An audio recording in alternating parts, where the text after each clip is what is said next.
Well, let's go on to the second question. The question is, please identify the challenges of accomplishing your economic development plan and explain your strategy of overcoming them. Please address the business and community concerns. And again, we're going in rotating order, and we're going to start with Ms. Aguilar. All right, so as I just explained, I have a two-pronged plan for bringing jobs here. The first part of the plan is to encourage and nourish existing small businesses that we have in Chula Vista. And we have many, many good ones, one of which is owned by my opponent. So how do we do that? I think the most important thing we can do is through marketing. Ever since I've been on the city council, anybody around City Hall will tell you one of the things that I beef about all the time is that we don't wave our own flag enough. We don't brag about what a fantastic city Chula Vista is. We need to let the world know that we're here. We need to let the world know about the small businesses that we have here and the kind of services they provide, which are amazing services. Do you know that we have a meat processing plant down on 3rd Avenue that serves high-end restaurants all over Southern California? Who knew? So we need to market what we have here when it comes to our existing businesses.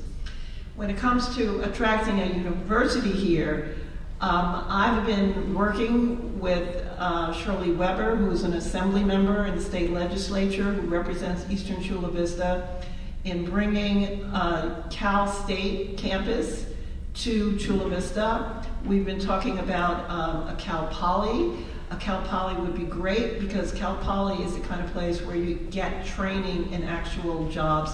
Cal Polys have programs like in architecture and things like that, things that actually become jobs.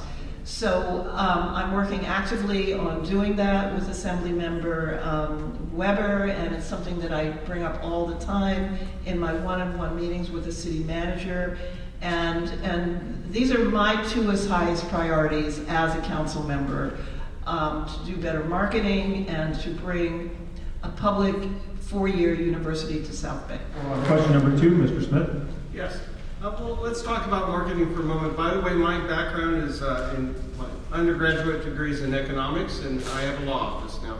But before that, I was a public defender downtown, a federal public defender, and I started the original pedicab company down there and created a lot of jobs, and it turned into a 4-city, just a much bigger operation than I ever thought possible, and I learned more about marketing in that time than I could possibly tell you. I was on the Gaslamp Quarter Association Board of Directors that helped to grow the Gaslamp Quarter that you all see now, when it was virtually nothing. But the question is, what would I do about the economic development plan? I really think that we need to get the staff to buy into what we're doing with small businesses.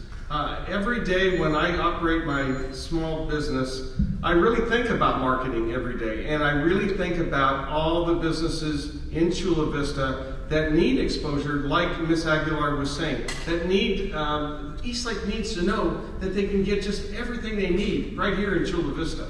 And we really need to come together as a city. And it really is the time. It's time now that we start talking as one city, not East versus West or East and West, but one Chula Vista. And I want to congratulate you all at Southwestern College, because soon it looks like there will be 4-year degrees available here. That's an exciting, exciting development. And that is something that the possibilities are endless. And I want you all to think about that, because that's your future, and you've got a lot to say about that. I think some of the challenges for economic development that we face is, first of all, ourselves. I mean, we realize that government can't do it alone. Government has to be in partnership with the business community and with the market, the industries that are in the region that we can partner with. And that starts with communication. And I know that the city's done a lot of good work in recent years looking at these issues, but I still talk to tenants in the Eastlake Business Center, businesses large, medium, and small, that never hear from City Hall. We don't have a roundtable, a regular communication with some of our largest employers where we are in constant communication about their needs.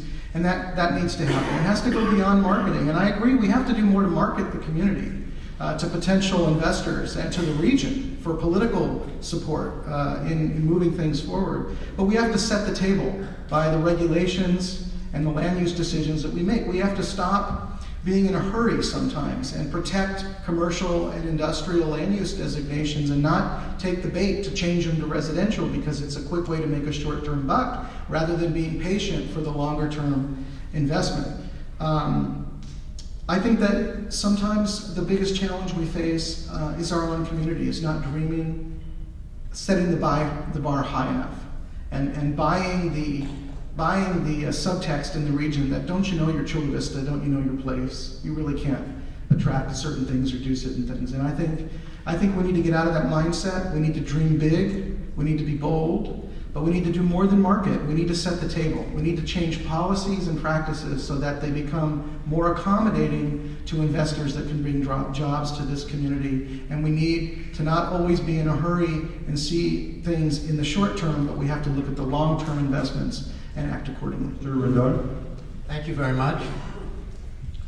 As the past president of the Chamber last year, and also as a Chamber board member for 8 years, I have a great deal of understanding of the needs of the business community. And as I mentioned previously, 85% of the nearly 800 businesses in the Chamber are small businesses. And my council candidates are correct when we have to really create an environment for small businesses to thrive.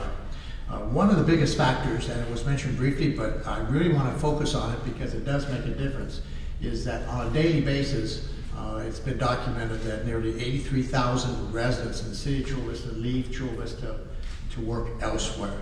Well, that has a lot of impact. First of all, it congests the freeways, it creates loss of tax dollars when they are buying gasoline and food and cleaners elsewhere.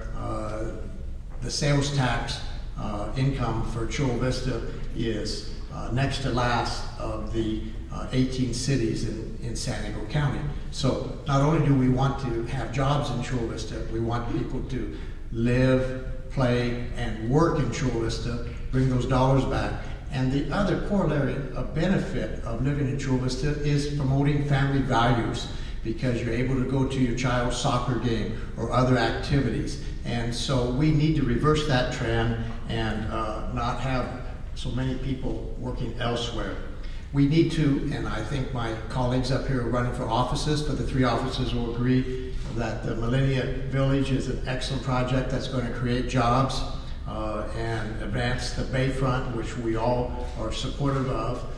But we also need to look at the university, and we need to be creative of how we approach the university.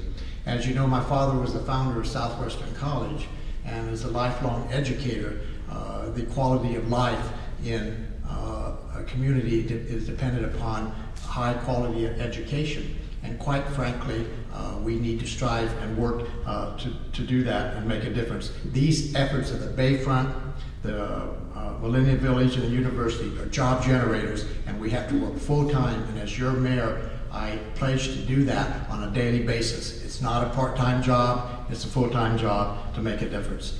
And finally, my last comment on this is I've had a track record of building partnerships and working agencies together, such as the county health facilities, adult schools, at the trolley station, to make a difference. Thank you. Okay, thank you very much. Ms. Ellis? Thank you very much. And in my first answer, I kind of mixed in the challenges along with the opportunities for the city of Chula Vista. So I'd like to talk a little bit more about the opportunities that we have. And Councilmember Aguilar touched on this a bit, but both the Councilmember Aguilar and myself have been in close communication not only with Dr. Shirley Weber, but also with the speaker, Tony Atkins, that is now very committed to see that we get our share in the education pie here in the South Bay, and is committed to try to help us get that four-year university. And that's what I'm talking about, relationships, and how important those relationships are. and getting what the state of California really, San Diego County and Chula Vista in particular, have not been very successful at getting our share of resources from the state. And right now we have a very good opportunity to do that. What's going on here in Chula Vista is that we did a survey of resident satisfaction with our community. And for the most part, people love Chula Vista. They think it's a great place to raise their families. And there's a lot of things that are pluses about our city. Where our challenge is the external attitudes. So what people think of us outside of the community. Well, the mayor of Chula Vista should be the face of Chula Vista. And I have, in my past as an economic development specialist, where I had to market the state of California, now I'm going to market the city of Chula Vista.